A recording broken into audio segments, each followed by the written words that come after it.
Ready? I'm ready. Is everybody ready? I should say ready, set, go! I am so excited to talk about letter I today. Did you write on your writing note a capital I and a lowercase I and a capital I and a lowercase I? Good job. And we drew an insect. That is an ant. So did you know that ants are insects? You know what? We're going to talk for just a minute about what is an insect. Do you remember?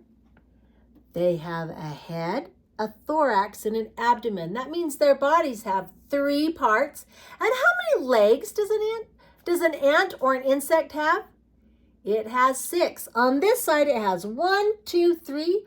And on the other side, it has 1, 2, 3. So if we've got 1, 2, 3, and 1, 2, 3, how many is that? 1, 2, 3, 4, 5, 6. 6 legs. Every insect has 6 legs. And an ant is an insect. So you know what we're going to do today?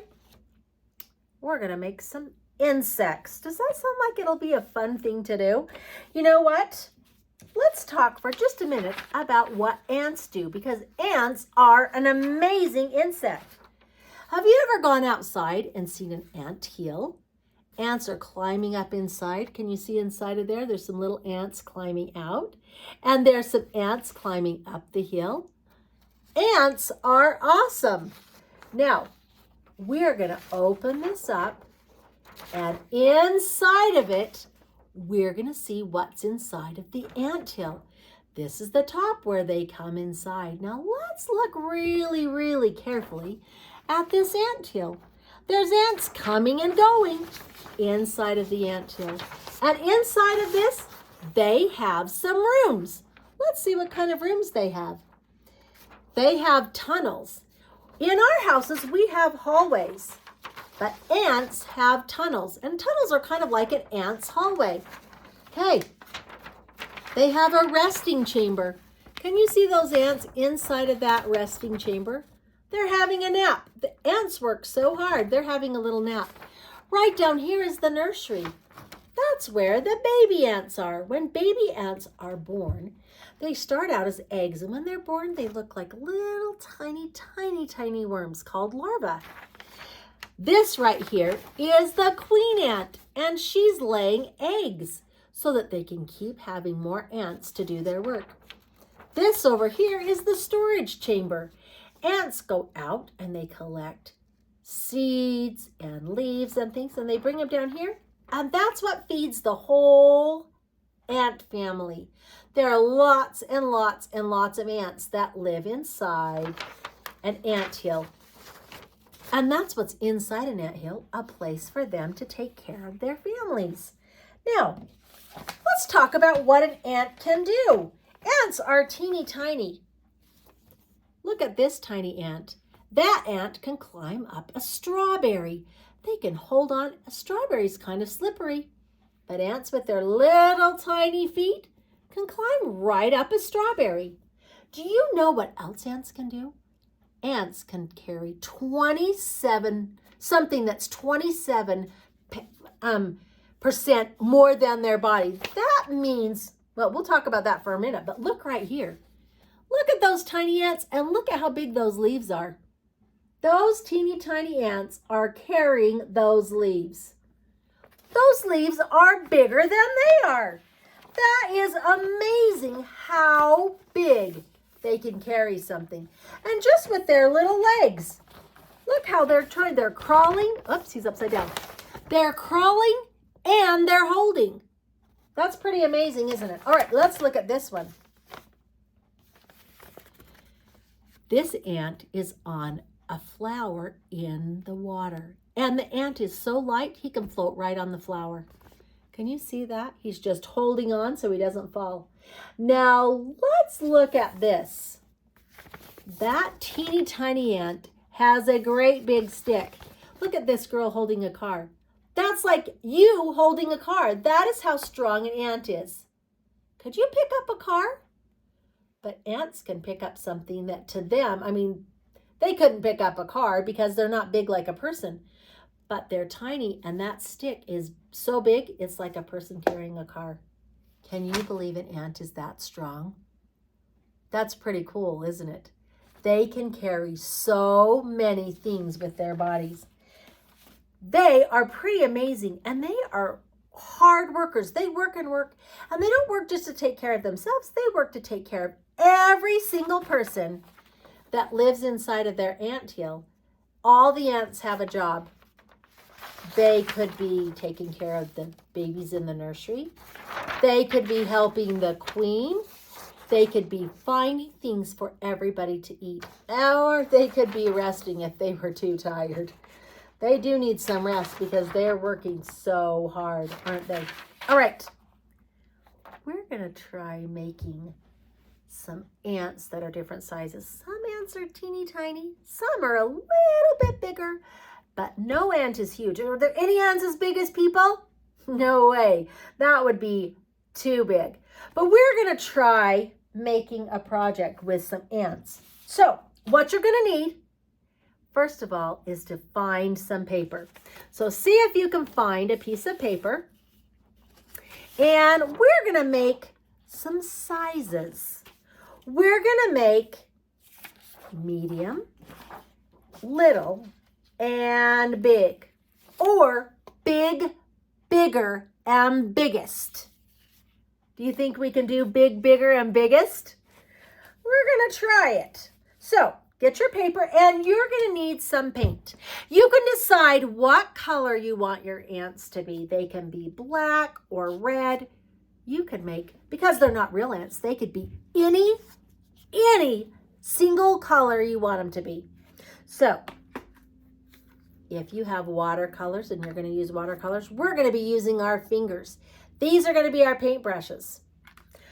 You can use some paint. So you need to choose a color and use paint, or get some water, and we're going to dip our fingers and we're going to make some ants. I'm going to use some watercolors, but you can use paint if you have it and you would rather use it. Okay, I've got my water. So I'm going to take my lid off my water so I can use it. I don't want it to spill on me, so I'm going to set it down very, very carefully. Okay, I'm going to take my finger and I'm going to dip it in my water. And you know what? I think I'm going to make my ants red. I don't want to see a red ant because red ants, when they bite, they don't feel very good. But I'm going to make my ants red. So I'm going to swish it around. Oh, look. This is going to be for a bigger ant. So you know what? I'm not going to start with that finger. I've got a wipe to wipe off my finger. I'm going to start with a little tiny finger, with my littlest finger, and I'm going to dip it in the water, and I'm going to rub it out, and I'm going to make a big ant. But I'm not going to make the biggest ant. I'm going to do 1, 2, 3. Oh, look. Is that kind of a big ant? That's kind of a big ant, isn't it? Okay, I'm going to wipe off my finger. Now, I'm going to dip this finger in my water. I'm going to dip this finger in my water. Oh, it's kind of drippy. And I'm going to take this finger and I'm going to get it all red with some paint on it. And I'm going to make a bigger ant. Here we go. 1, 2, 3. Oh, you know what? I'm going to need a tiny bit more paint for this last one. Big. But is this one bigger? Yeah. Oh, you know what? How about I make the biggest ant? What is the biggest thing I could use? My thumb. You are exactly right. So I'm going to take my thumb and dip it in the water. And then I'm going to take my thumb and I'm going to dip it in the paint. Look at that. And I'm going to make it bigger. 1, 2. Oh, I need a little more paint. Dip it in the paint again. 3. Oh, is that a bigger one? They're not too much bigger. You know what? I'm going to try making one more. 1, and I'm going to dip it again. 2, 3. Oh, now it looks a little bigger. Am I making a whole family of ants? You know what? Maybe it would be fun to make another little one. So I'm going to dip my little painter in the water and the paint. And I'm going to get some paint on it. And I'm going to do another little one. 1, 2, 3. All right. There's an ant family. Now you know what we're going to do with that ant family? We need to draw some legs. Right now he's got a head, a thorax, and an abdomen. What is he missing? His legs. Now how many legs does an ant have? 1, 2, 3, 4, 5, 6, because we need 3 on each side. So let's get a marker. And we're going to draw some legs on our ant. 1, 2, 3, 4, 5, 6. Can you see that ant? And I'm going to do little teeny tiny antennas on my ant. Can you see that ant? All right. How about the medium one? Let's give him some legs. 1, 2, 3, 4, 5, 6. And 2 antennas. 1, 2. Oh, I'm making a good ant family. Are you making a good ant family? Let's try this one. 1, 2, 3, 4, 5, 6, and 1, 2 little tiny antennas. How about this great big one? 1, 2, 3. This is the very biggest. 1, 2, 3. Oh, look at this family. Are these ants going to be able to take care of each other? Oh, look at this one more little tiny one. 1, 2, 3, 4, 5, 6, and a couple little antennas. Can you see that? How many ants are you going to make? We have a big one, but a bigger one and a biggest one, don't we? Those ants are awesome. You're doing a fantastic job with your ants. Ants are really, really amazing, aren't they? And you know what? It's kind of fun to draw an insect like an ant and to know how strong they are and what they can do. And you know what I love about ants? I love that they help each other. They help the queen ant lay her eggs, and they help take care of the babies, and they help their family with their food. They take really good care of each other. And you know what? That's something that's so important, is to take care of our friends and our family. And I think you do that so good. I love being with you. See you later, alligator. In a while, crocodile. You're awesome, possum. See you soon.